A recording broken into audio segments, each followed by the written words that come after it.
Hello, everyone, and welcome to the Let's Talk More Wrestling podcast. The wrestling podcast will review WWE pay-per-views, which is what we do every single time here on this show. My name, of course, is Turbo Tony. I'm joined by the illustrious, phantasmic, supernatural Matt Marsander. How you doing, Matt? Phantasmic. I like that word. I like the idea that you're like Doctor Strange, you know? Okay, yeah. Of the wrestling podcast world, Matt, you are the Doctor Strange. I can change dimensions and just disappear if need be. Yeah. Which, to be honest, sounds like a pretty useful set of skills, Liam Neeson style. So yeah. Good stuff. How you doing? I could probably do that. I could probably do that promo better than the Miz can, so that's fine. Oh well, there is that. How are you doing this week? Yeah, not too bad. It's just been a very long day. It's just that's all brought upon by myself. Yeah. You made a trip this morning, did Just you? I went to help people. You made a trip to the airport at 4:00 this morning, and you're a better man than I. It's not a way to go. Yeah. All right, then, guys. So, of course, we're not going to waste any time. Not here on this show. We'll talk here about WWE Payback. The show took place this year in Chicago. So, of course, many CM Punk chants, especially during a specific portion of this show. Right? It was the thing is, it was like it hit a point during quite a few points in the show, and you're like, full well they're having to mute the crowd, which we know as of from WrestleMania they're not exactly adverse of to do. So they have done it before. Yeah. So the two matches on the pre-show. Of course, me and Matt will openly say if it's not WrestleMania, then we don't watch the pre-show. That's just the bottom line of it here. And again, this pay-per-view is absolutely no different. I don't know, Matt. Did you watch the pre-show? I don't even know what was on the pre-show other than the United States Championship match. Well, that was the first match on the pre-show. Kalisto retained his championship. That's what my opinion would be. That was my prediction. Against Ryback again. Against Ryback. It's still a shame, no matter where this title's gone to straight after John Cena, right? That it's basically been, I think it's 3 pre-show matches back-to-back now, so... Was it the one before Mania as well? Yeah, was it Fastlane? It was on the pre-show, that one. That's the one. That's the one. Pay-per-view, I can't even remember what it was called. Yeah, because he wrestled Del Rio. That's back when they were wrestling basically 8 times. Oh, well, they did the 2 out of 3, yeah. Yeah. They did the 2 out of 3 falls match on a pre-show. Which apparently was pretty good, though, as far as I've heard. But still, it is what it is. Now, this match, I don't know how good it was. Kalisto retains his championship. That's pretty much all you need to know. There has been some news that broke after this regarding Ryback, which, of course, we're not going to get into now. We're getting that the weekend, as to the reason why you may not be seeing him on TV in the next couple of months, weeks to months, depends on how long this goes on for. But, of course, we'll cover that at this point. But this may be the last match that you see Ryback in for a while. So it is what it is. Bizarre. The other pre-show match, Baron Corbin versus Dolph Ziggler. I was shocked at this because Ziggler beat him. The new guy. Did he? Beat Corbin, yeah. So, a little bit shocking there. Apparently, commentary were trying to play up the fact that it was Corbin's inexperience that would have cost him the loss here in this match. But that's pretty weak to me, right? That to me, I'm like, Ziggler hasn't exactly been booked as a guy who's unbeatable by any means, right? No. To me, it's almost a little bit like Corbin's debut at WrestleMania was good. The month afterwards, however, it's terrible. It's almost like Corbin's been stuck with sort of the the stigma yet again. It's sort of like, oh, you won the Andre the Giant Memorial Battle Royale. Yay, good for you. It doesn't matter, but you did it. Yeah. It's almost like it's almost like a poison chalice, that battle royal, because you look what happened to Cesaro, right? Yeah. Hopefully that doesn't happen to Corbin, but let's just be honest. His debut at Mania was good. Everything else afterwards, not so good so far for Corbin. I'm hoping that eventually they find something for this guy that sticks, because this just doesn't seem to be it. And being on the pre-show, when you're looking at some of the other guys who debuted, being on the actual show itself. Well, I mean, it doesn't sit. I mean, you say that, but like Corbin did. Not Corbin. Cruz didn't get on the main show. Yeah, but at the end of the day, you can tell they've got plans for Cruz, right? You can tell they want him in a specific slot. I think it's the fact that currently Cruz didn't get. He made his way to the main roster, and then he's been doing matches. He hasn't been put in a story. Yeah, unlike Corbin, who went straight into a story with Ziggler, and obviously you've got Enzo Cass and the Vaudevillains. Yeah. Yeah, but it's just one of those things that even then, if Corbin does have this feud with Ziggler, I'm sure he'll wrestle him again. But it's one of those things where I'm like, I just don't see this going anywhere. Yeah, right? At this point in time in Ziggler's career, people are expecting him to wrap shit up, and he's not really that important, right? I like the guy, but let's be honest, he's not a big time guy for Corbin to be going against, especially if he's losing to him. Well, these days, no. Yeah. But that's the bottom line there. I hope that the next month they get Corbin right. They don't end up forgetting about the guy. Because out of all the guys that came up, apart from Cruz, I thought they would treat Corbin quite well just because of his size, right, and the look. But we'll have to hopefully see where that goes on from there. So we actually get on to the main show. The main show that me and Matt did actually watch, so we can actually give you reviews on the matches that happened, which would be quite nice. Enzo and Cass versus the Vaudevillains is the first match on the night. It's a shame that the match ended in the way it did. Yeah, definitely. Basically, around 4 or 5 minutes in.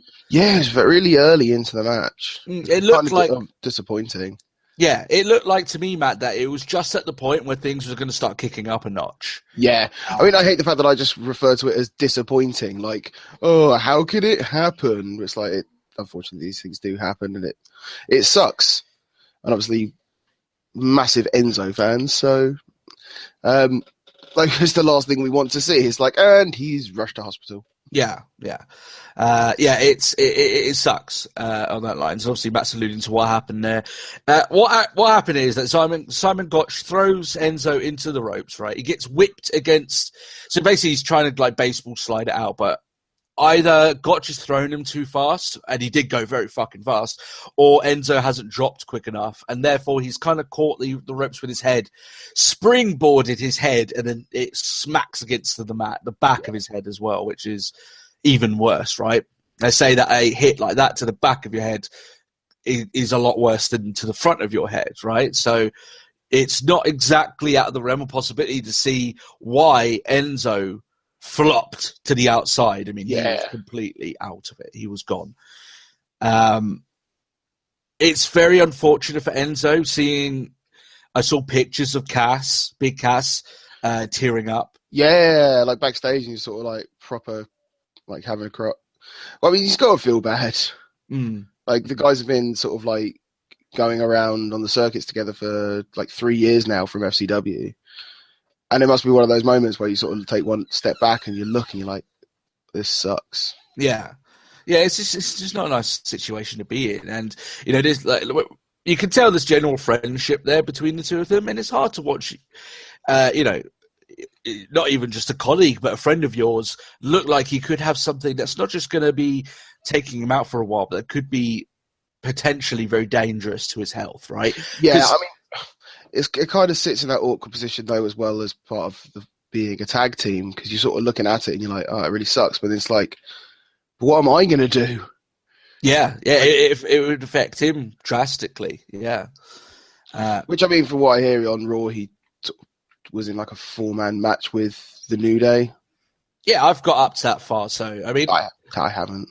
It's a case now, Matt, that we've heard that it's just a concussion that Enzo had, which is actually good news. You may be thinking concussion, especially with all the talk going around concussions recently. Him having a concussion is good news. It is in this situation, Matt, because it's not exactly out of the realm of possibility for him to have, one, a fractured skull from that. Yeah, that's it. Vertebrae of the neck. The broken neck. That's what I was thinking next. So... especially with the force and the speed that he hit that rope. So he's lucky in this case. It's just a concussion. They posted a picture up on Raw of him with his outside of the hospital doing in his gown. Yeah, that's it. Yeah, one I quite liked. You see the picture of Kevin Owens. Yeah, sort of like they're all just chatting away, like Enzo and Cass are just chatting away, and there's like Kevin Owens like photobombing them. Yeah. I tell you what, Matt. Though I do think we're gonna have Enzo back soon because a concussion normally means that you'll be out for a little while. But I think what they're going to do with him is to put him on the bench for a couple of weeks, maybe stick him out there on speaking duties. Yeah. And then catch up with the plan that they had, which I imagine probably was the Dudleys. I expect the Dudleys were meant to come out by what happened. I'd heard somewhere that the rumours were that the Dudleys were meant to come out and screw him anyway. Yeah, I mean that's what I thought was going to happen, and obviously that the match never lasted long enough to give the Dudleys for that to have been a chance. Yeah. But it's one of those things. They'll keep him out for a couple of weeks. I would anyway, even if he's cleared, just give him another week's grace, because here's a guy that's so entertaining. You don't need him to go out there and wrestle. Just give him a mic in his hand. Yes, no problem in that fact. He's one of those guys. All he's got to do is walk out and just go, "My name is Enzo Amore," and that's it. You've got yourself a pop. Exactly right. They are one of the most over acts in WWE at the moment, which is huge praise. And like I said, Enzo doesn't have to wrestle to do that, so that's one of the pluses of. I find it's a real terrible. It's almost like a terrible polar opposite, though, to what the Vaudevillains are now. What do you mean? They just don't seem to be connecting. No. Like you hear reports that like Vince is like second guessing the decision. I feel bad for the Vaudevillains because I don't think things are connecting. But you look at someone like Aiden English. I think he's doing great. Even on the mic, I think he's doing good work. I don't think he's put much of a foot wrong.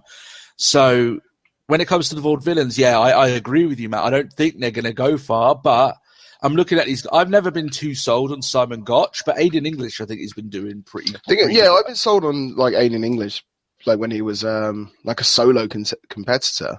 When he was sort of less doing the.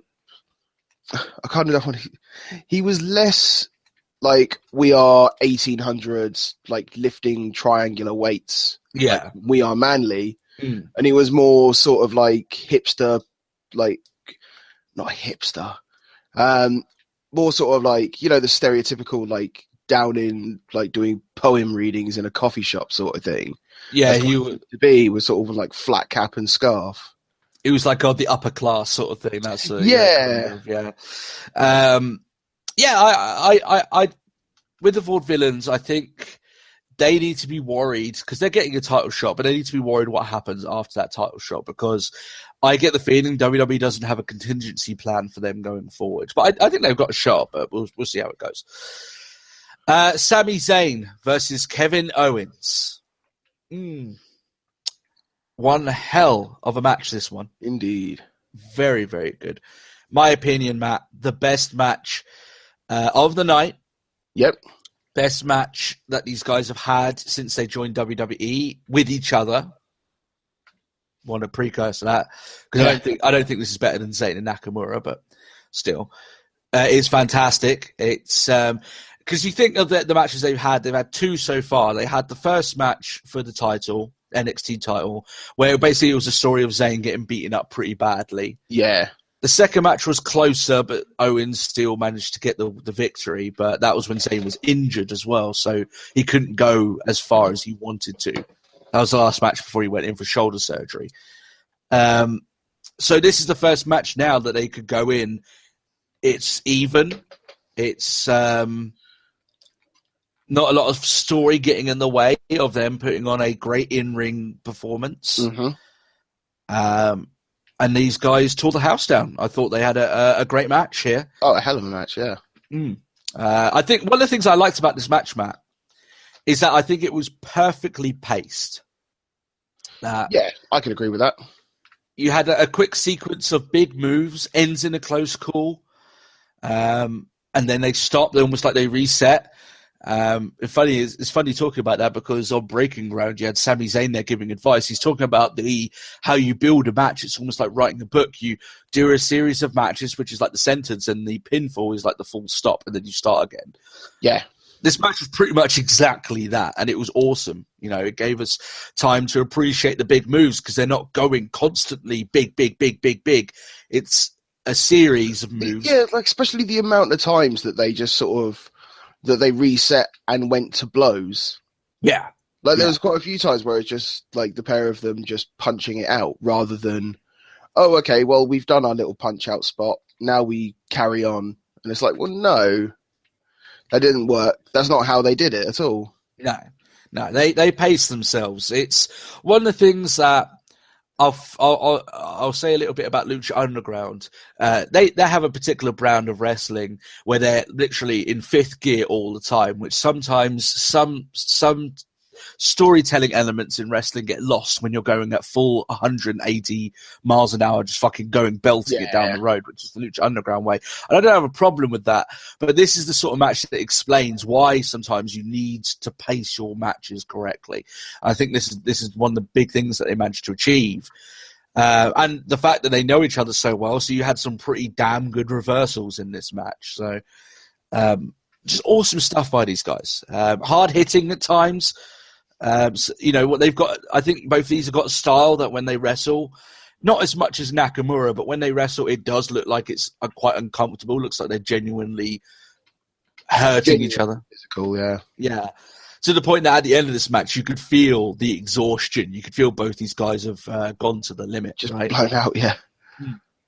Owens gets the win in a very long, highly contested match. He gets the pop-up powerbomb. He demands that Byron Saxton join him in the ring and wants him to ask him about beating Sami Zayn.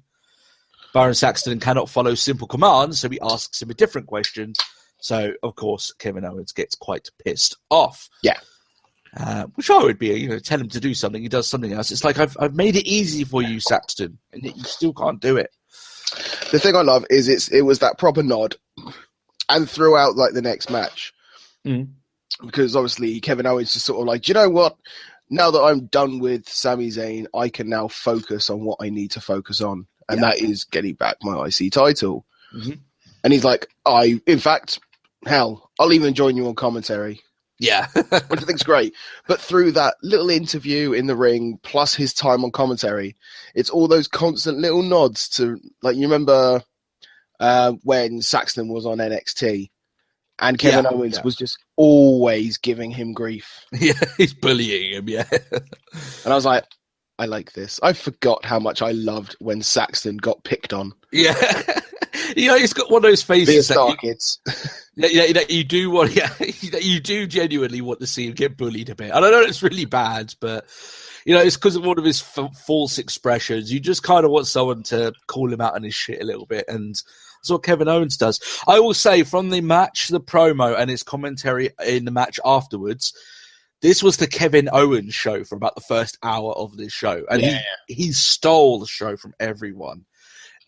If anything, WWE Payback was the Kevin Owens show. He stole the show in such a huge moment, and it adds a little bit of validity to my statement, Matt, that I've called Kevin Owens a once in a generation heel. I still stand by that, and his performance at this pay-per-view kind of helps me a little bit. So there we are. Talking on the match, he calls afterwards: Cesaro versus The Miz. A match that I thought was okay, but it suffered from being overshadowed by an excellent match that was before. It's that whole sort of like take a step back and like, we've got to follow that. Mm. And there was no way they're going to do it, let's be honest. No. I mean, Miz is good, Cesaro's great, but they just don't have the chemistry that a Sami Zayn and Owens have in these years. I'm not going to talk too much about the match because it is what it is. I don't think it was particularly too special. It was okay. It did its job. But it further emphasized the whole Vince, he's over. Yeah. They obviously they're going on about this. They even mention the Cesaro section, which they all frequently do, but it's just sort of like he's over. Like, this is Chicago as well, so they got quite loud for Cesaro. He was well over. I think it's just one of those things that I think Vince has got it in his mind that he can't do a certain thing, and I don't think he's ever going to change his mind. But yeah, I'm sure that's quite a depressing state of mind. He looks like he's got Miz beat here. I think he's got him in the crossface. I think Sami Zayn runs out to attack Kevin Owens because he's pissed off, obviously, from being beaten. Causes the distraction for Miz to retain the championship with the most devastating finishing move in wrestling history, the schoolboy roll-up pin. They've gone back to using that a lot recently. I don't know if you've noticed that, Matt. Yeah, it phased out, and now I think now they're not like phasing it back in as a constant thing, but I think they're suddenly realizing, yeah, we got to stop thinking of better ways to do things. Yeah. It was almost like the entirety of like about 6 months went by when we couldn't say that joke ever, and now it seems like it's propping up a lot. Because I mean, I've even got through some of Raw, and it happened on Raw, so they seem to be relying on it a lot more recently again. So it's a little bit like, okay, it seems to be that they're thinking it's okay. Well, it's going to start picking up on it. So. Obviously, through this, they end up, obviously, Cesaro being cost the championship, so he's not too happy. I smell a fatal four-way title match on the horizon here. I think that's what they're setting up. Cesaro takes out The Miz after the match with the neutralizer. That I will say that The Miz looked like he pussied out on selling by pulling his knees up when he I noticed that, and it's like, oh, come on. Just take it. It's not that bad. But still, he did. Owens hits a powerbomb on Zayn again. He tries to land one on The Miz, but Maurice pulls him out of the ring. So this ends with Kevin Owens holding the Intercontinental Championship up high. As I say again, the Kevin Owens show. He performed at such a high level in ring and on speaking duties. Yeah. Fantastic work by him. Ambrose versus Chris Jericho. Here's the thing about this match, Matt. Maybe I'm being a bit picky here. I thought this match kind of symbolizes the problem with Dean Ambrose at the moment. That he's a good wrestler. We like him. He's charismatic. Mm-hmm. There's been a lot of moments where I've hoped something more from him and it hasn't come. Would you agree? Yeah, I can agree with that. It's a little bit like almost like when he doesn't have the extra level that a Shawn Michaels had, that when the lights were on and the big stage was set, he could perform at a level that almost no one else could. It looks like, as far as we've seen it so far, maybe it's just the way he's booked. Even with him winning this match, I still didn't feel that way. It's kind of like he's always in fifth gear sort of thing. Yeah. Like he very rarely, he can't, well, yeah, like you said, just sort of step up to the next, like stick it in a higher gear and sort of go that little bit further. Yeah. I don't know if he's, I'm not entirely sure if, in terms of ring quality, because let's be honest, he's a good wrestler, Dean Ambrose. He's not great. He's not up to a level of, in terms of in-ring ability. I'm not talking about performance here before people start racking on me. But he's not on the ability of like an AJ Styles or a Sami Zayn or Kevin Owens. He's got he may have more charisma than they do, and he's got a character that people relate to more, and he's got that, and he may perform at a better rate sometimes. But in terms of actual in-ring ability, he's not up to the level of a Zayn Owens or AJ Styles or anyone like that. So maybe that's what holds him back. So you got to look at a guy that the majority of his early career was doing death matches, right? So that you don't exactly have to get by on your wrestling acumen in those sorts of matches, even though he is a good wrestler. It's still good. I thought that the finish was a bit anticlimactic. I will say that it was just like, oh, okay, that's the end of it. Okay, sure. With the dirty deeds after just a couple of knees, and it's like, oh. Sure. What do you think about this match, Matt? Yeah. It happened. Yeah. It wasn't I wouldn't go as far as to say that it was a bad match. It just was. I think maybe it suffers even further the fact that it's completely inconsequential. Yeah. But I don't think that's a thing that you can levy at the match, considering you had the same deal with the Zayn and Owens match. That was completely inconsequential, but they did steal the show. So I don't think maybe it's a reason, but it's not an excuse why the match didn't last long in the memory. But there we are. It is what it is. I hope that Ambrose eventually, he reaches that moment. But I think if he does, I don't think it'll be from his in-ring ability. I think it'll be from the story that he can convey. But we'll see. Yeah. Charlotte versus Natalya. First things first, it's good to see Bret Hart doing quite well. He seems to be in increasingly good health now that his cancer battle has been victorious. So good stuff there. It's always good to see Bret after what happened. Yeah, I mean, it's one thing I quite like when they were sort of referring to, this is the first time that we've seen Bret since, and it's like, yeah, but we don't see Bret that often anyway, so... Yeah, regardless, it's a cool thing to see him. The thing is, though, Matt, you could tell he didn't want to be there, right? You could tell just by looking at him. Well, he's publicly gone out and said that he didn't want to be there. Yeah. And it's like, after knowing that was the case, I think it was before... It was before the show, weeks before, and he was and he mentioned about not wanting to be part of it, and now as a result, you take one look at him when he comes down to the ring, you're like, yeah, he doesn't want to be here. Yeah, he doesn't give a fuck. He's not going to try and do a Byron Saxton and fake his expressions just to for WWE's sake. He was there for Natty, and that was basically it. That was the only reason why he was there. Now, I thought this match was okay. It wasn't as good as NXT. No. The one thing I thought was quite bizarre, actually, it's not even as part of the match, but it was just sort of during Natalya's entrance. She goes up onto the top, into the turnbuckle. She goes to the top rope. Yay! She's got the Fight Bret Fight t-shirt on. Yeah. She balls it up and then puts it on the floor. Yeah. Yeah. It's like, bitch. Yeah. I'll tell you what, there's one thing about Natalya. I think she's a good wrestler, but there is something that I've said at previous shows, I think her psychology's a little bit off. I don't think it affected her too much in this match. I still think the match was good. It's one that I think suffered, Matt. It never made me believe that Natalya was going to win. I never thought for one moment, you know what, she might actually pull this out. That I never had a moment where I thought, okay, it looks like the championship's in jeopardy here.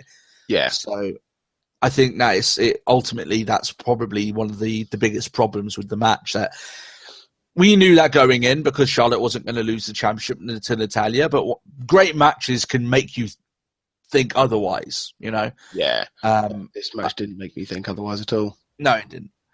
And I tell you what, that screw job finish. Yeah.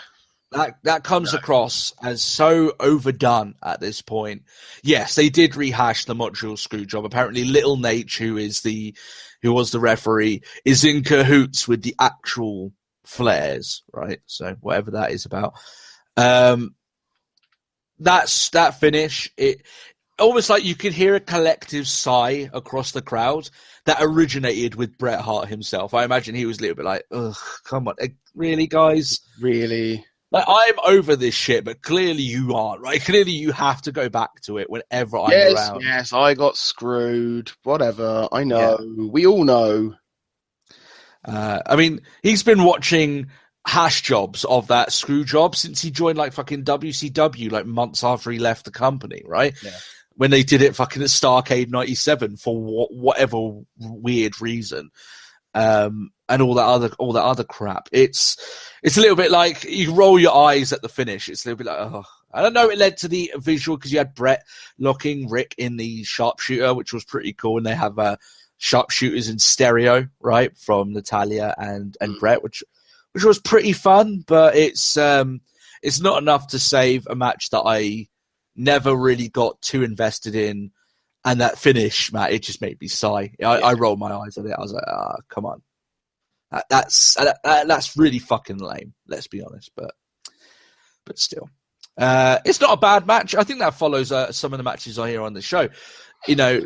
It's not a bad match, but it's not great. I'm not going to go back and watch it again. So that's oh no, I'm in no rush. So we lead into the McMahon segment. What can I say about this segment, Matt? It's a lengthy segment that spent 20 minutes talking about something that could have been done in 2 minutes at most. Yeah. But if anything, it went to prove one thing. Mm-hmm. Chicago never forgets.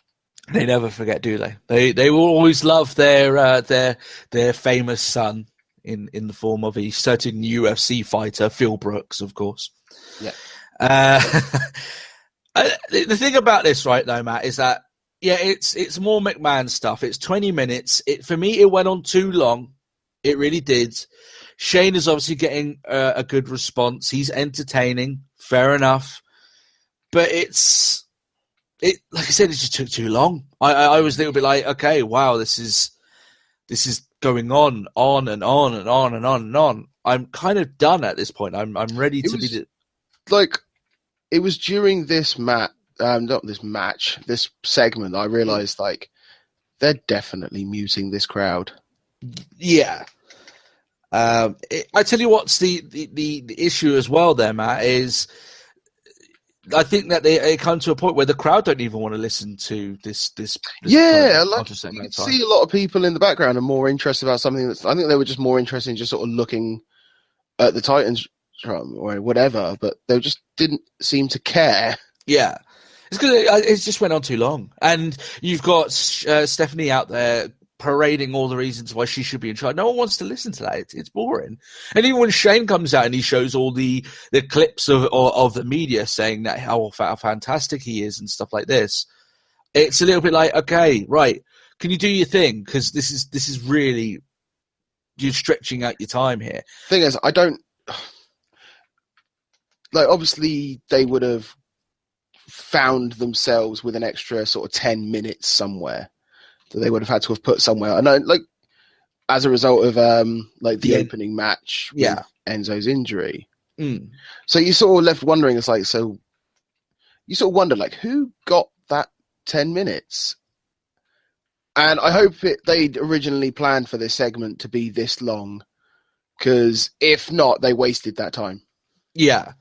The reason why I don't think that those extra, let's say 5-10 minutes went to this segment is because I don't think they would have written up anything, or maybe they would have said to Shane, just play up to the crowd for a certain period of time, which he did, right? Yeah. So maybe, make the most of that, but I don't know. It's just, anyway, regardless, it went on too long. And you know what, a little bit here, Matt, is that the family drama, McMahon drama, it isn't new. I do think it'll get stale pretty quick. But it comes to a point now I would have taken anything over the Authority. So when Vince McMahon says, oh, both of you are now running Raw, I'm like, okay, it's at least something different. I know it's not an idea that I'm hugely happy about, but at least it's not the Authority. Like, having the Authority in charge is basically what we had for the last almost 3 years. I was ready for that to be over. Yeah.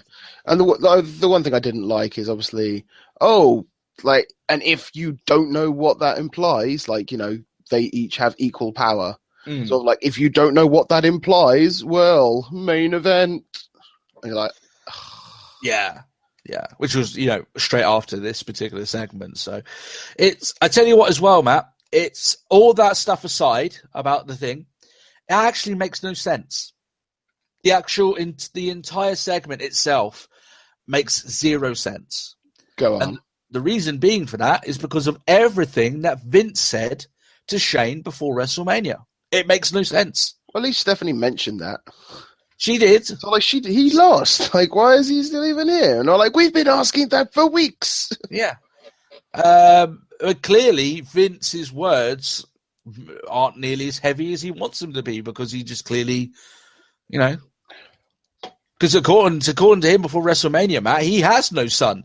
So what's this random guy doing in the ring? And he's giving him random control of Raw to this random guy. It's just, it makes no sense. It's a consistency error that we've been mentioning since Raw after Mania. Yeah. And I don't love the fact that they're still so blind to the fact, like, we had one of the greatest Manias ever. It's like, no, you didn't. Yeah, no. I tell you what, Matt, it's one of those things that WWE are just going to go forward with. They're going to ask us to basically swallow this, and we're going to have to.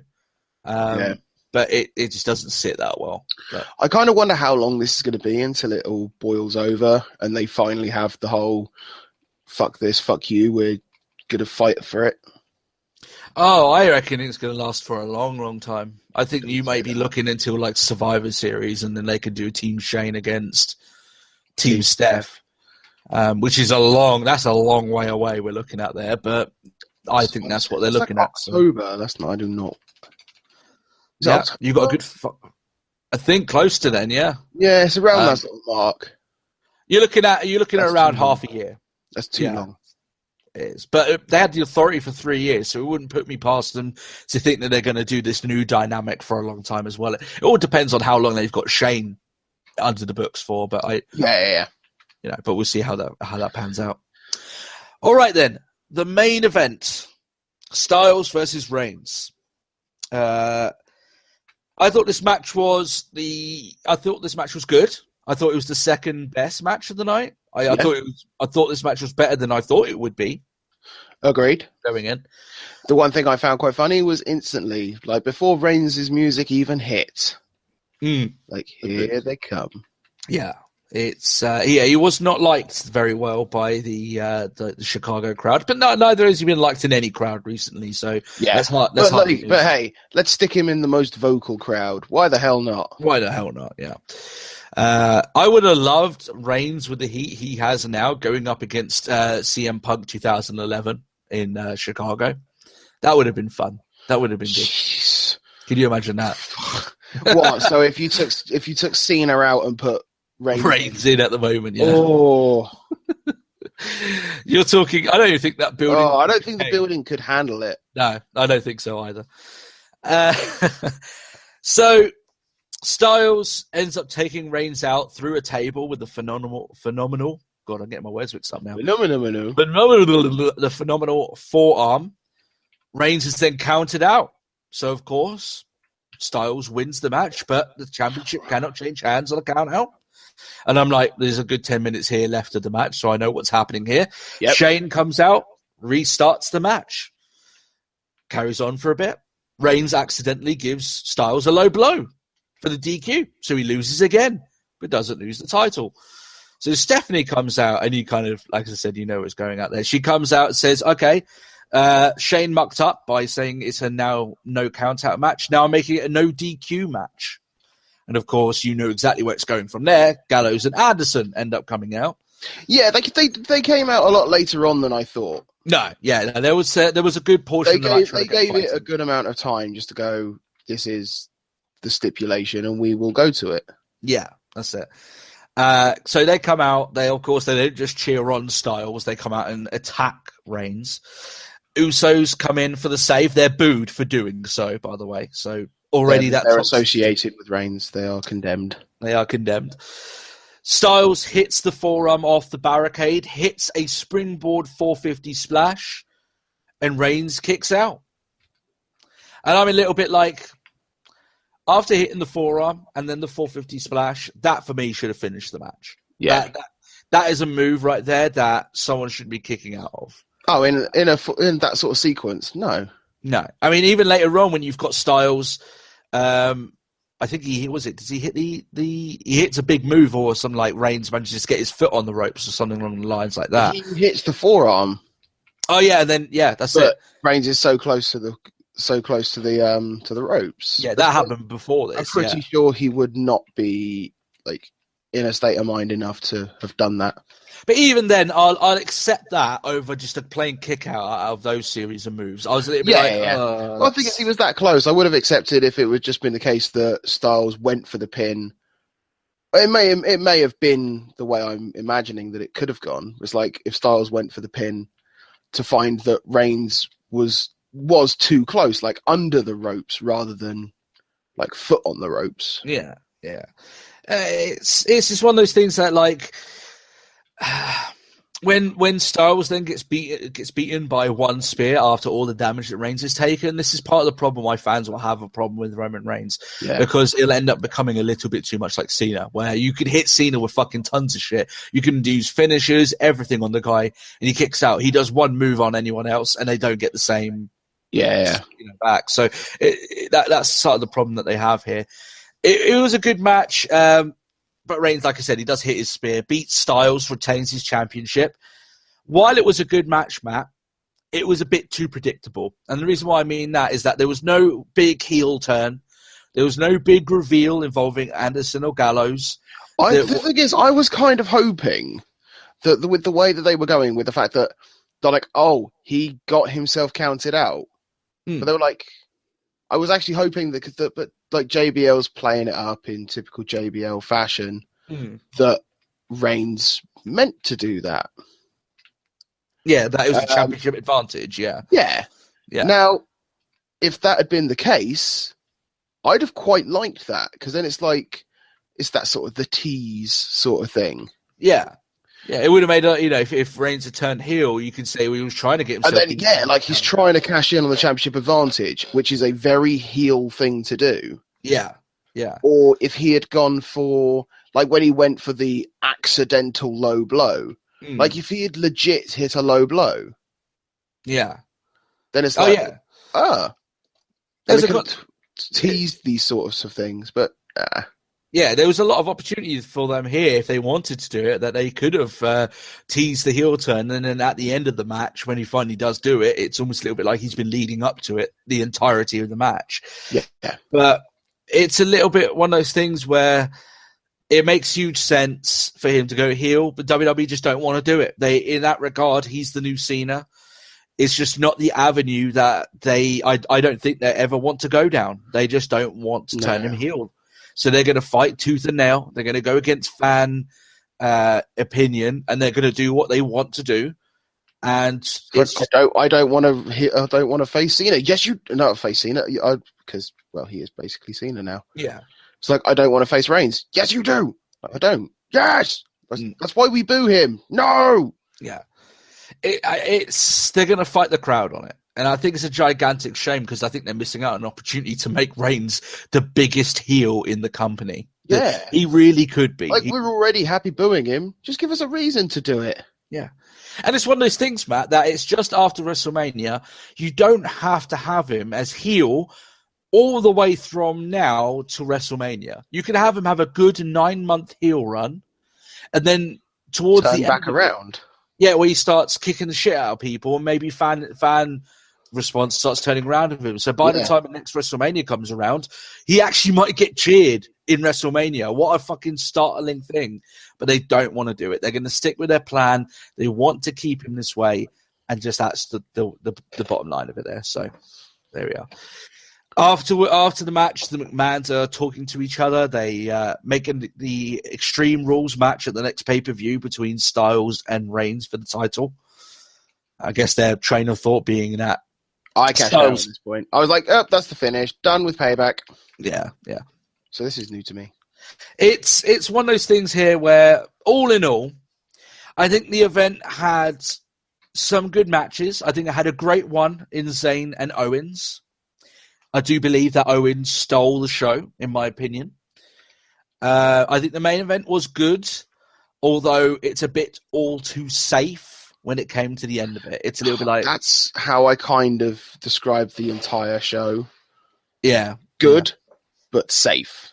No title changes, nothing like that. No, nothing too fancy, just put on some good matches. I mean, all the matches were good.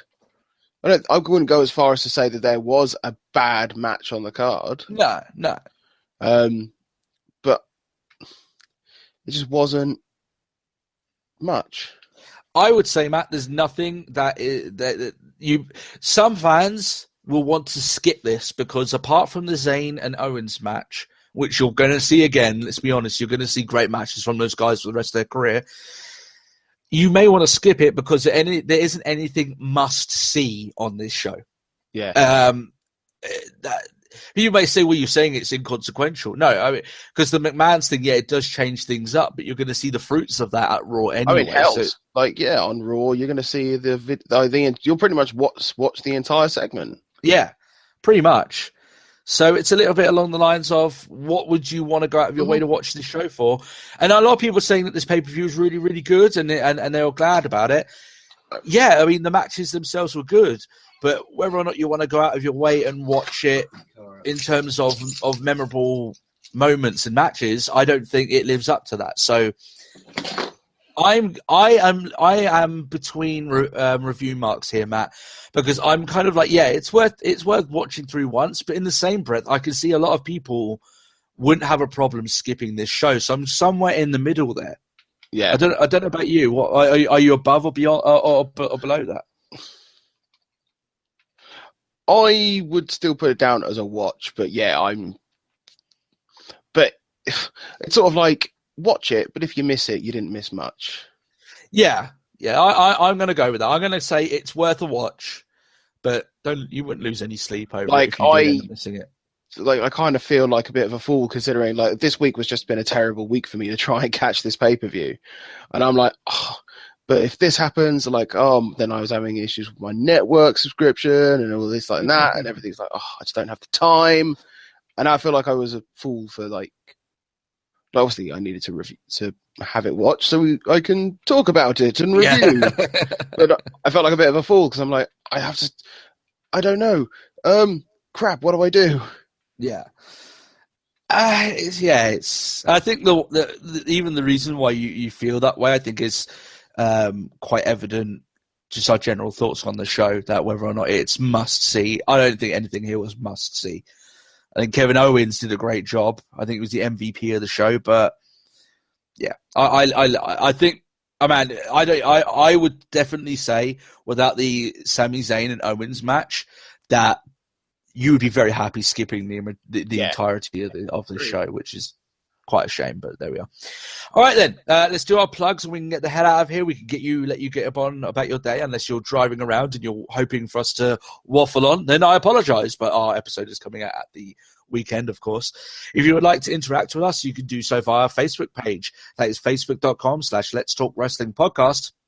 You can also send a tweet to our Twitter account, the fabled Twitter account. Matt, drop it for us. The Twitter account that is @TalkWrestlePod. That is the one. That is it. And of course, you can send us any audio questions or private emails to the email address of Let's Talk Wrestling Podcast @gmail.com. All of that is in the description below. Leave any questions or your thoughts in the comment section. And if you're new, then subscribe, become one of our over 600 subscribers of this channel. We'd love for you to join this little party that we have every single week. Apart from that, guys, I hope you have a great week. Lucha Underground review goes up tomorrow. And then we've got the weekend show. Lots of content going up for you there this week, guys. And from ourselves to you, we'll catch you next time. Well, have a good day. Bye-bye. Bye.